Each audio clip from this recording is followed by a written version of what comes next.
The Strait of Hormuz will be a catalyst for change, but the type of change remains uncertain.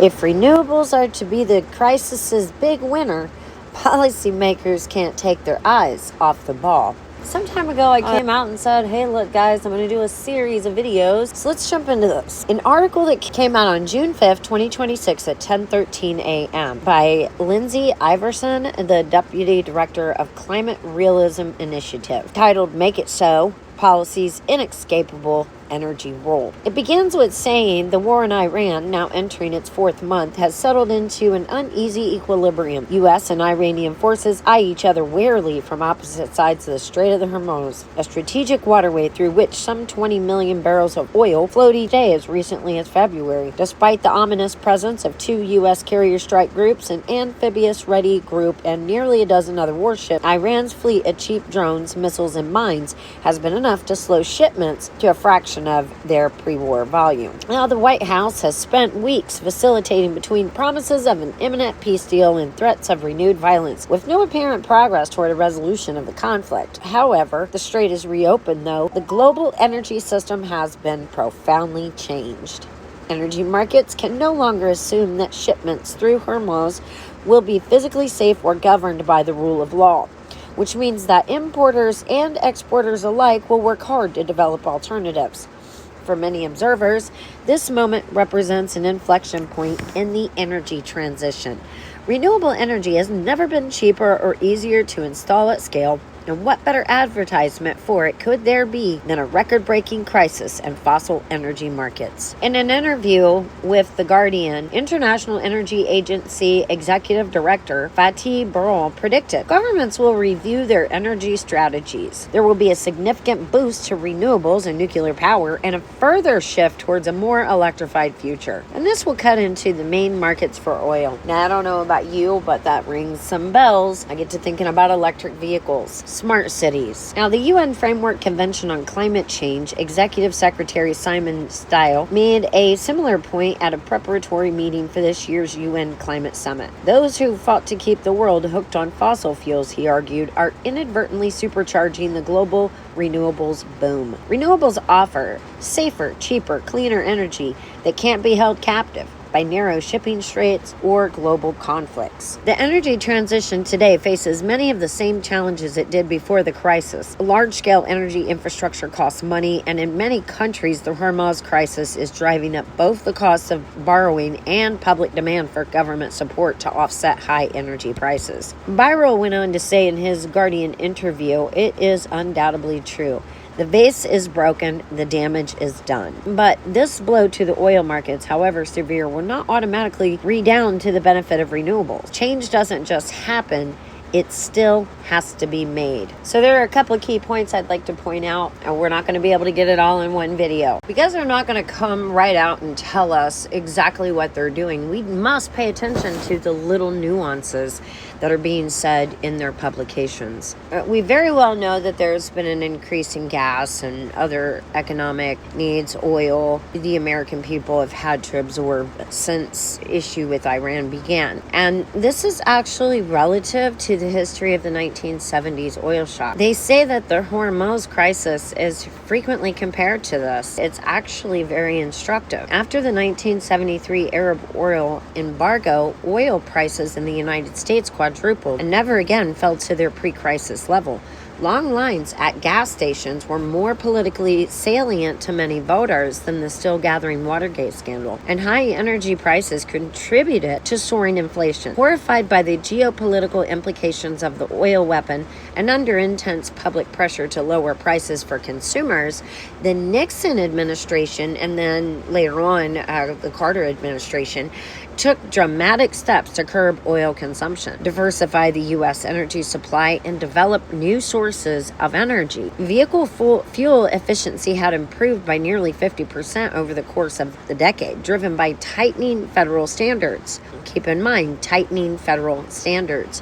Nuclear power generation surged during the 70s, while electricity generated from coal nearly tripled between 70 and 80, as prices and government rulemaking combined to force a reduction in oil burned for electricity. Federal investment in research and development for clean energy soared. Jimmy Carter actually even installed solar panels on the White House roof. And Carter said, "No one can ever embargo the sun or interrupt its delivery to us." And I think that's very interesting and telling of the direction that they're taking.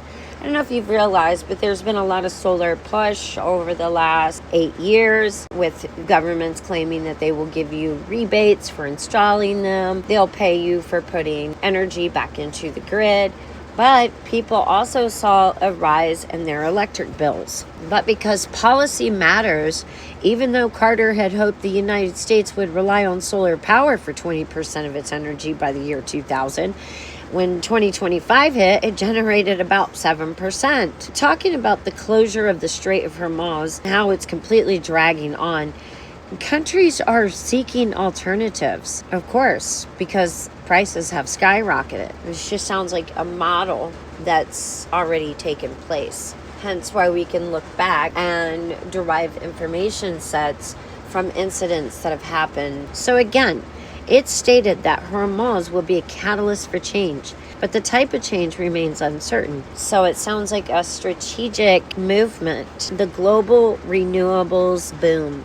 Renewables offer safer, cheaper, cleaner energy that can't be held captive by narrow shipping straits or global conflicts. This sounds like a great advertising Around point. June 2015, the Obama administration launched the Clean Energy Investment Initiative to expand private sector investment in promising technologies aimed at reducing carbon pollution, including inspiring more than $4 billion in private sector commitments and executive actions to scale up investment in clean energy innovation. Former President Obama committed to combating climate change to Protect future generations, while supporting a strong rural economy, as climate change was already affecting the rural communities across the country and putting homes, businesses, and vital infrastructure at risk. So, in response to this, the U.S. Department of Agriculture had announced a new investment in nearly 550 renewable energy and energy efficiency projects across the country. The Obama administration developed the Climate Resilience Toolkit, which is a website to provide centralized, authoritative, easy-to-use information to help communities prepare for the impact of climate change. The president had also supported expanded use of green infrastructure technologies to improve natural management of stormwater and boost community resilience to flooding and other impacts of climate change. So I must point out the convergence of geopolitical disruption in the Strait of Hormuz, spiking petroleum prices and plunging clean energy installation costs represents a textbook moment to market for the green energy transition. When supply chains or fossil fuels choke, the economic and security arguments for decentralization, microgrids, and local renewable generation become highly weaponized as tools for climate resilience and national sovereignty. Well, to understand Barack Obama's specific role in this strategic positioning, we have to look past the surface of formal office holding. His function is that of a global architect, a legacy guarantor, and a consensus builder for institutional capital. His operation does not rest on direct legislative power. Rather, it utilizes a sophisticated network of international policy circles, multi-nation coalitions,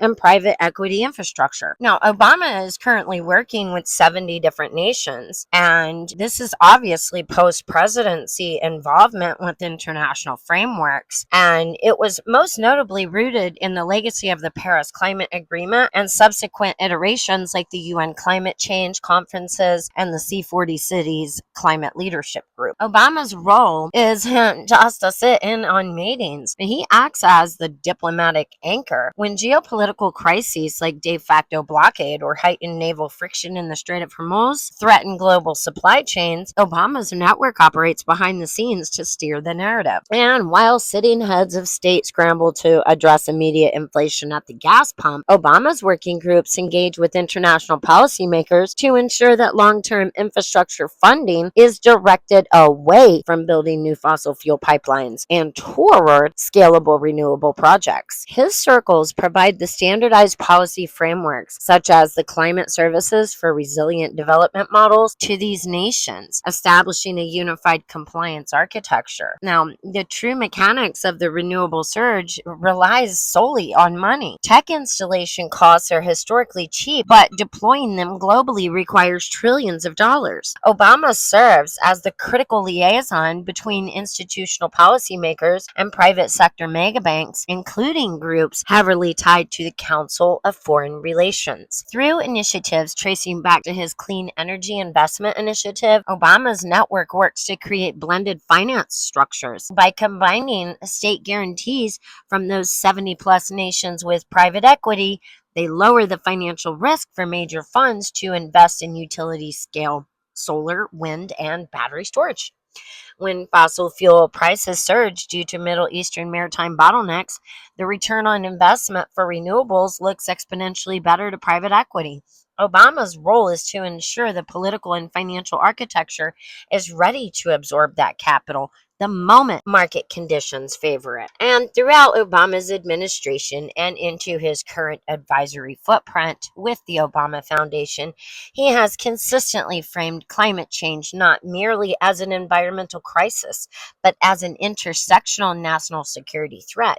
Former national security and energy advisors from his orbit are people like Jason Bordoff and John Podesta, who have heavily shaped current executive climate strategy. They treat supply disruptions in the Strait of Hormuz as structural evidence that fossil fuels are inherently volatile and dangerous. In this strategic framework, every oil tanker intercepted or delayed in the Persian Gulf is utilized as an empirical data point to prove that a centralized petroleum-dependent energy grid is a liability. The solution marketed to these 70 nations is environmental resilience, decentralized microgrids that cannot be held hostage by foreign choke points. Now, keep in mind, Obama may not dictate active military or regulatory policy, but he acts as a strategic coordinator at the highest tier of global governance. He ensures that the policymakers across these 70 plus nations remain aligned on the compliance standards, that private institutional capital is directed toward the infrastructure, and that the geopolitical vulnerabilities of fossil fuels are systematically leveraged to accelerate the global transition to renewable technologies. And I just want to point out that the Obama Foundation, his corporate entities, and the elite think tanks, such as the Council of Foreign Relations, have a really strong connection. The Obama Foundation isn't like a traditional charity that simply hands out grants for solar panels. Instead, its primary mechanism is personnel cultivation, specifically engineered to insert hyper-vetted climate policymakers directly into sovereign governments and multilateral institutions. The foundation systematically pulls 24 to 45-year-old policymakers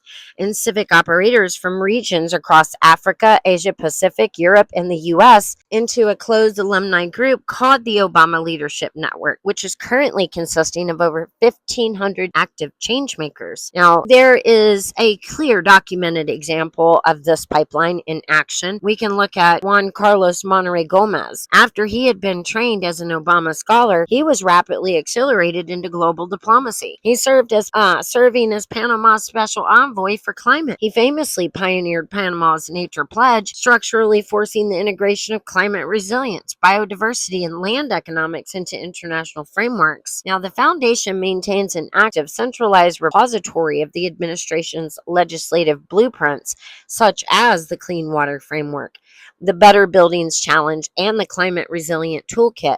The foundation uses its global network to cross-pollinate these exact frameworks across municipal and state levels internationally. Obama exerts narrative control through corporate avenues, most notably Higher Ground Productions. This is his multi-year media powerhouse deal that he has with Netflix.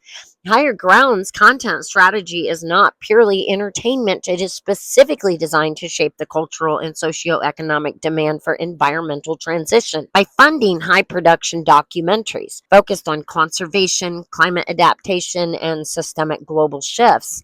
The corporation manufactures the baseline public consensus that policymakers require to pass aggressive green legislation. This corporate arm acts as a narrative buffer. While policymakers handle the technical and structural side of energy transitions, the media arm handles the public sentiment.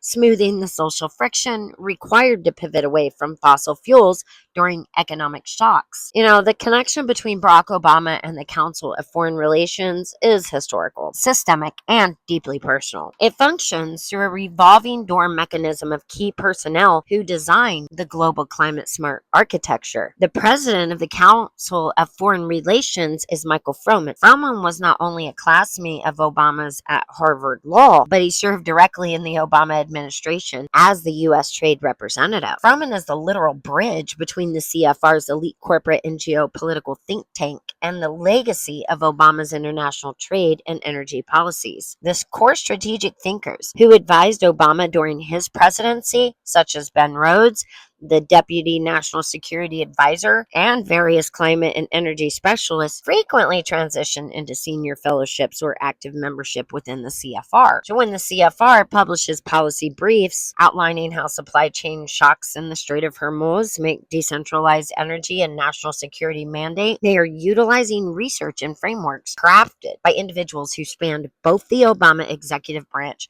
and the CFR's private working groups. Every piece of this architecture feeds the same goal. When a geopolitical event destabilizes traditional energy, the CFR provides the institutional justification for capital deployment. The Obama Foundation provides the trained, compliant policymakers embedded inside foreign ministries to receive that capital, and his corporate media arms build the cultural validation to push the transition forward. Cities don't just bring people together. They power imaginations and nurture new thinking. They're champions of culture, testbeds for ideas, and catalysts for inclusive climate action.